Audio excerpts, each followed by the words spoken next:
Good afternoon, sisters. It's great to be here with you today. I've got kind of I think it's something blowing around in the air. It doesn't feel like a cold, but my eyes have been watering today, and my nose is kind of going, and my throat's sort of thick, so I feel a little wheezy up here. I don't know whether you know, but I've got this thing for technological gadgets. I don't know if any of you are like me, but it's a real weakness. I love learning new software. Get a kick out of that. Nearly every day at the end of the day, I go online and check into Macworld to see what articles have come out that day about something new that might be on the horizon. When the Computer Electronics Show was going on in Las Vegas a few weeks ago, I was following it very closely. If I'm in the car between 11 and 2 on Saturdays, I've got my car turned to KFI Leo Laporte, the tech guy. Is anybody else here like that? Some of you, okay, we've got to talk. My brother's the same way. And so it must be in our genes or something. And whenever we're talking on the phone together, that's typically what we're talking about. Something new that's out that we're excited about. And even if you do not share my craziness about this, I know that most of you are pleased, delighted to live at a time when we have access to computers. And when we have access to, especially the internet, where we have a question and we can go online and with a couple of clicks we've got the answer. I mean, it's so satisfying, isn't it? Or we can communicate with somebody across the world in just a couple of minutes, if not seconds. We can keep track of family and look up, you know, those who belong to things like Facebook or LinkedIn have met up with people from high school that they are old friends that they haven't talked to for years. And so technology, that temporal communication that we have now, is a wonderful thing. I mean, how could we ever live without it now that we have it? We're so spoiled. Just point, click, and we've got what we need. I want to talk to you about another kind of communication, though, today. And that's spiritual communication. And you may wonder what these crazy ribbons are. When I first read the talk by Dallin Oaks, I thought I could see this thing, these ribbons coming down to indicate, to kind of go along with a theme. I didn't realize that I feel kind of hamstrung. So I can't really move. I think what we'll do before we get going is pass around some goodies here.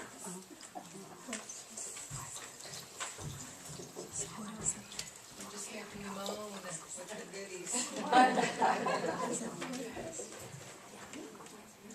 As you break some of your resolutions.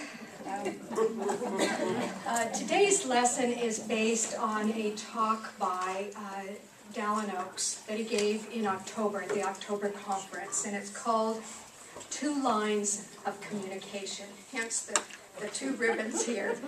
It's an excellent talk, and if you don't remember it, I encourage you to go back to the Ensign or go online and read it, because it is so clearly written and so well organized and put together that I think that you will enjoy spending some time just kind of pondering what you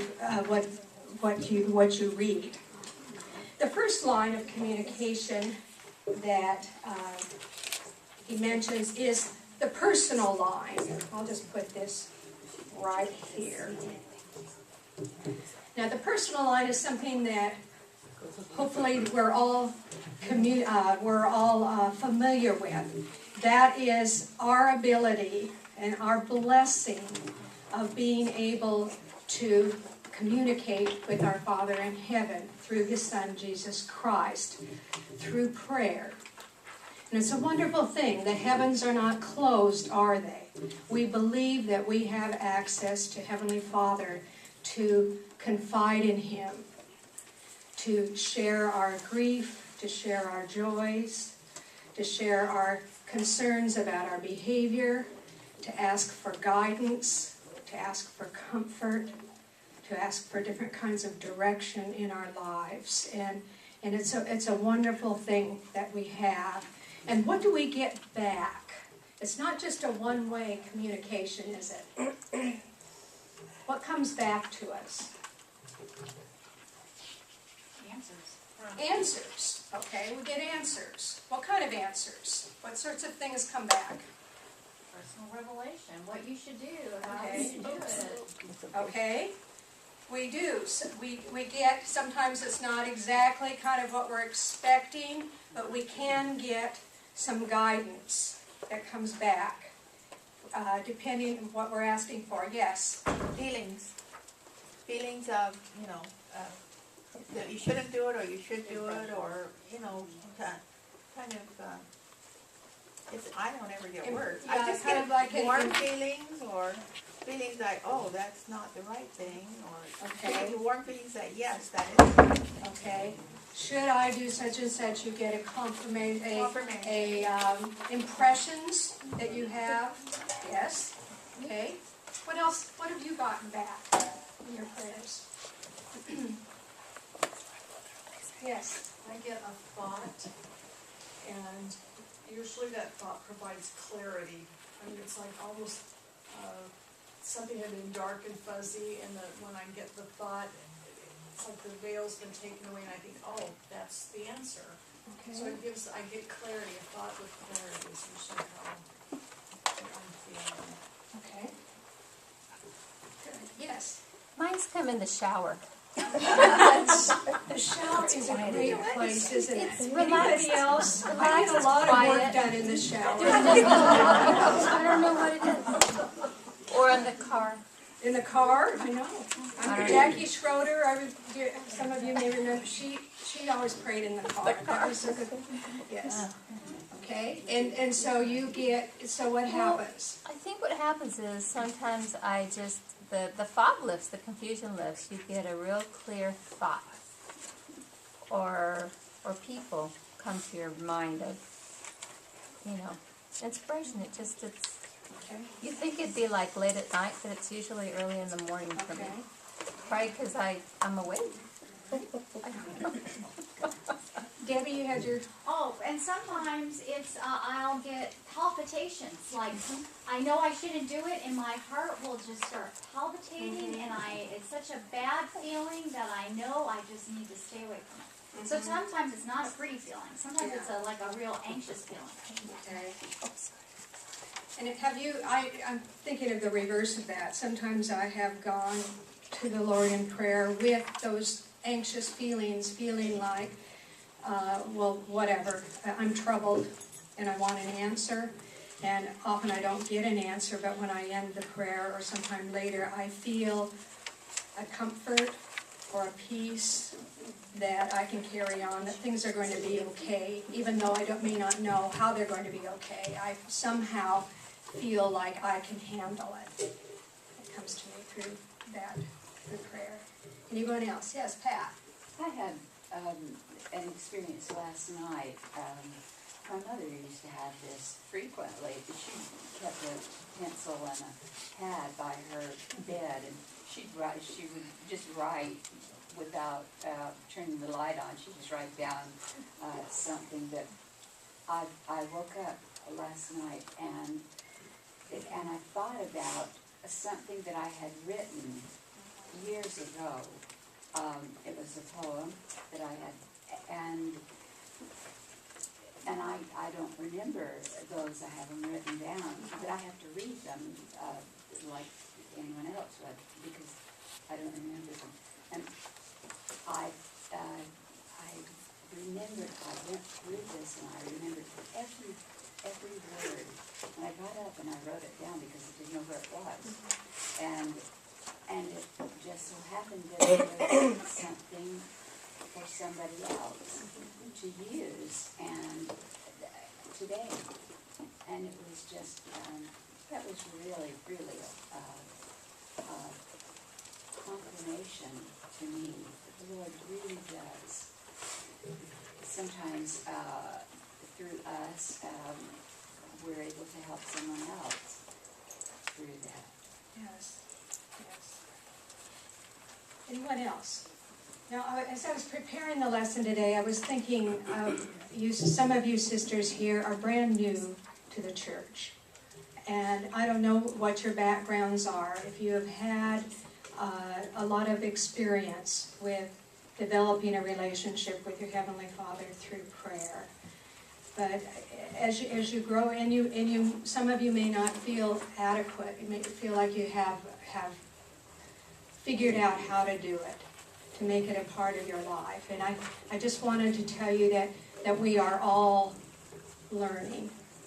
And even though some of us have been in the church for years and years, some of us have not been as good as we should be at praying and communicating with the Heavenly Father and depending on Him. And so it's something that we are all learning, and that we are all seeking to get better at, and because we know the value of it. I know many of us have had the experience in here of having answers to prayers, having been strengthened and comforted through hard times. I can testify to that in my own life. And I was thinking of specific things where I knew that I had an answer. We've got the men in here. You're looking for... My wife, please. Okay. Thank you. All right. You got the call, ladies.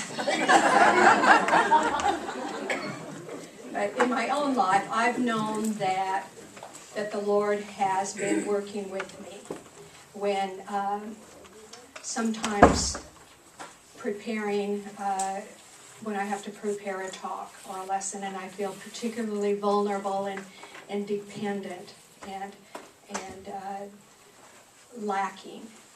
And knowing that words are given to me to say that I wouldn't have thought about before. An approach has come to me.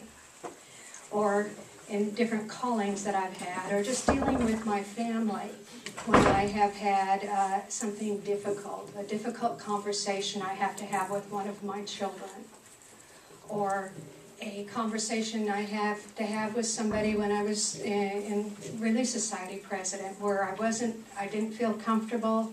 It was an awkward situation, and feeling that the Lord was with me because I'd asked for it, and that things came out and it worked. You know, I was able to develop the rapport that I needed, and feeling like, wow, where did that come from? And I know that many of you have had things like that in your life that have been a blessing to you, and it's a very personal thing. It's something that we always need to keep working on, isn't it? Because it just, for most of us, it just doesn't come down this way unless we send it back up, right? Unless we have the desire, unless we want to get it. There are examples in the scriptures where people have kind of been plucked out of their rebellious ways by the Lord through an angel that appears to them, or the Lord Himself will speak to someone. I'm thinking of Alma the younger, or Paul. Rebellious people where they somehow get a communication, a heavenly divine communication that tells them, you better straighten up, and I have a mission for you. But for most of us, there's few of us that get that kind of thing if we are not living worthily and not desiring it ourselves. Often I think that we just can't expect it to come. It's certainly not going to come if we're not worthy of it, and if we do get anything, it doesn't last very long. I was reading in the Book of Mormon, the story of Laman and Lemuel. Here they are trying to thwart Lehi and Nephi at every turn, and then they have an angel appear to